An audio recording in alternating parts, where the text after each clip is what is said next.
Este vídeo es algo así como las Olimpiadas de los utilitarios. Hablamos de los coches que motorizaron países como Alemania, España, Francia o Italia. Citroën 2 caballos, Fiat 500, Seat 600 y Volkswagen Escarabajo. Coches todos ellos con una fuerte personalidad, pero ¿cuál era el mejor? Esta comparativa va a ser complicada y os lo anticipo. Hay ganador y perdedor, que no os gustarán a todos. Desde Cangas do Morrazo. Bienvenidos a Garaje Hermético. ¡Enciérrate con nosotros!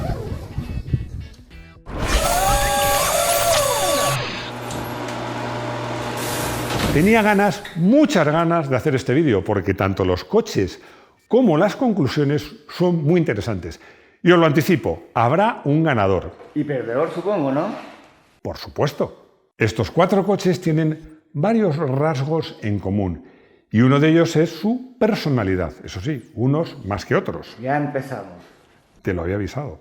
El segundo rasgo es que son modelos claves en la historia y que además permitieron motorizar a los países donde se fabricaban y en algunos casos a otros países. Y el tercero es que todos estos coches tuvieron muy larga vida. Bueno, cada uno tuvo su momento de gloria, pero todos en algún momento coincidieron en los concesionarios. O sea que realmente estos coches en algún momento rivalizaron entre sí.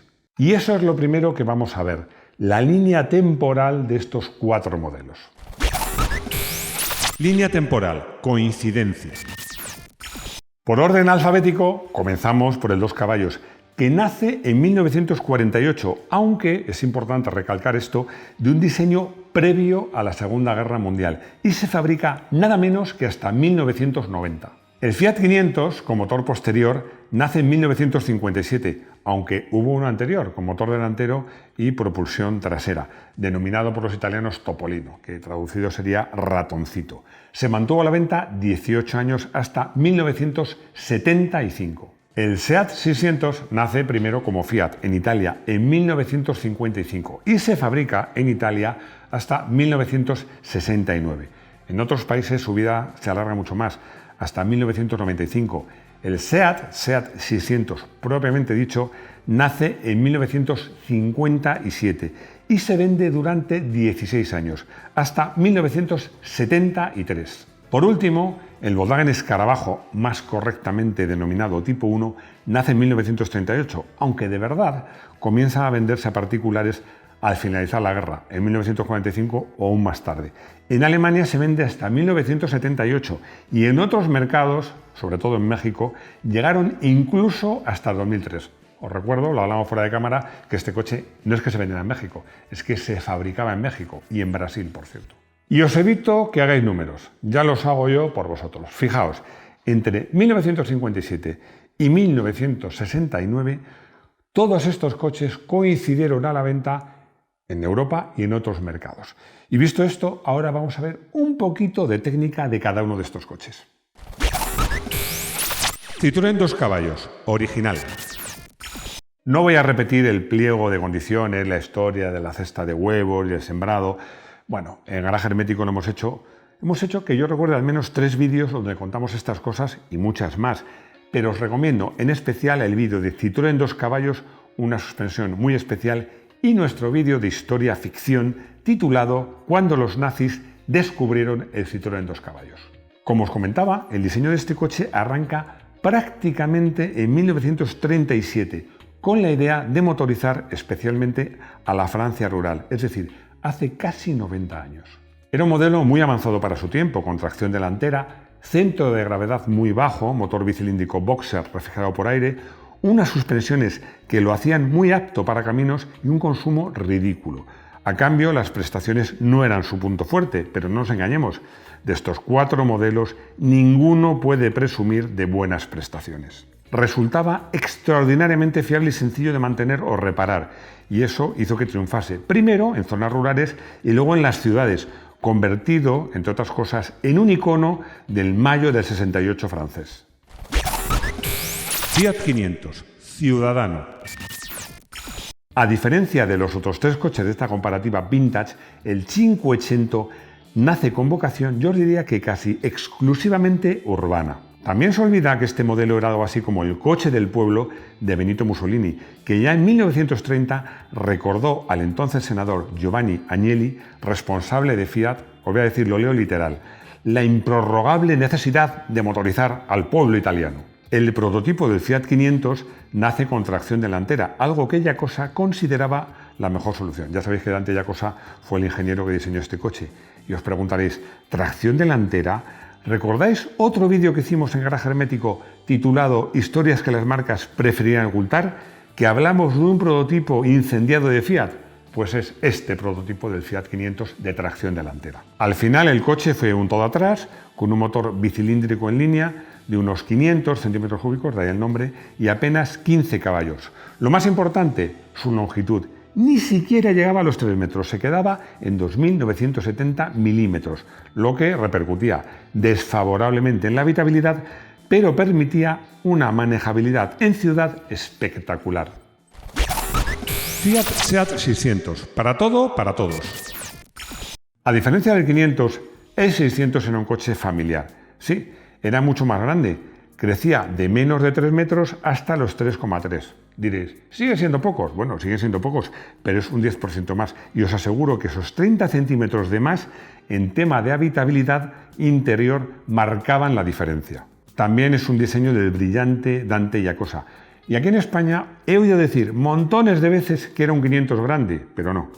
El 500 era un 600 pequeño. Y digo esto porque el 600 fue antes que el 500. Contaba con un motor ya serio, un 4 cilindros en línea, refrigerado por agua, de 633 centímetros cúbicos, también de ahí el nombre, y inicialmente 21,5 caballos, pero luego llegaron a sobrepasar los 30 caballos. Se simplificó todo tanto que ni siquiera tenía una calefacción decente. Simplemente se dejaba pasar el aire del vano motor al habitáculo.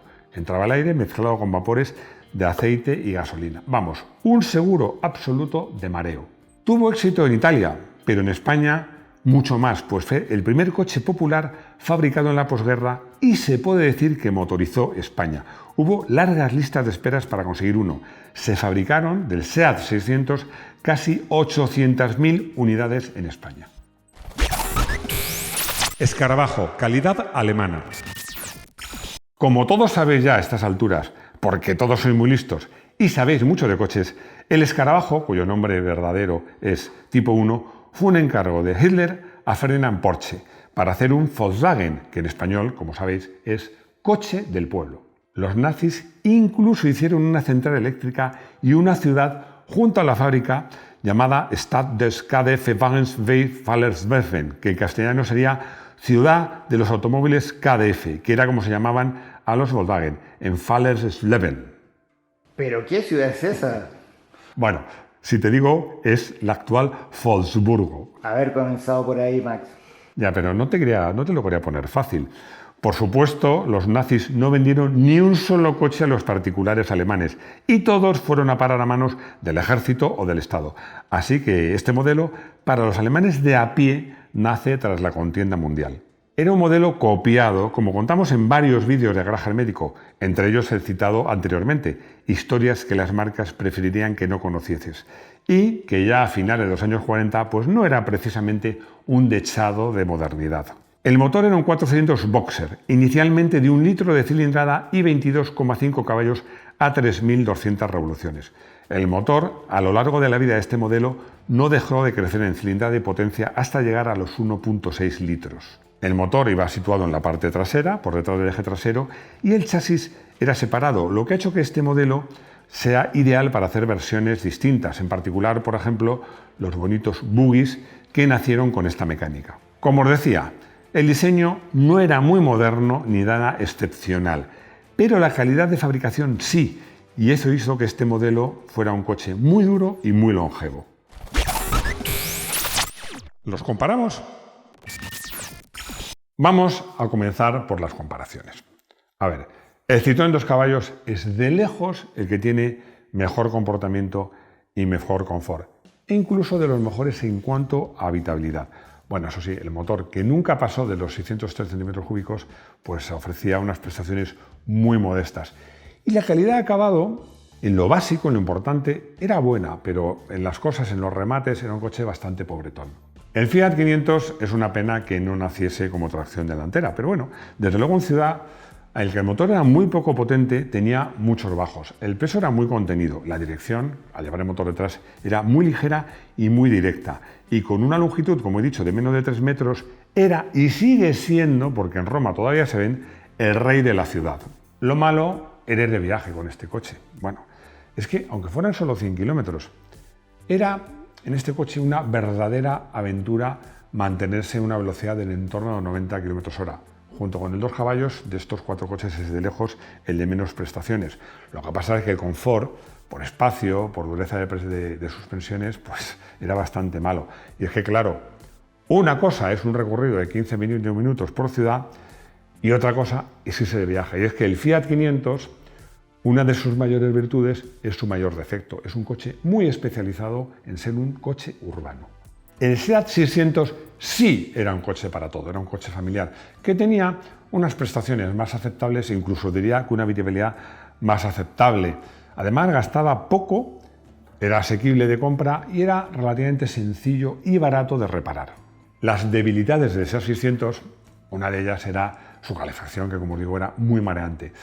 Para mí la más preocupante era la estabilidad, más bien diría la falta de ella, porque llevaba el motor posterior, como bien sabéis, pero es que además las ruedas, para poder permitir una cierta carga, tienen una caída positiva, es decir, se juntaban por la parte que da a la carretera muchísimo. Era un coche de una estabilidad, yo os diría que incluso peligroso.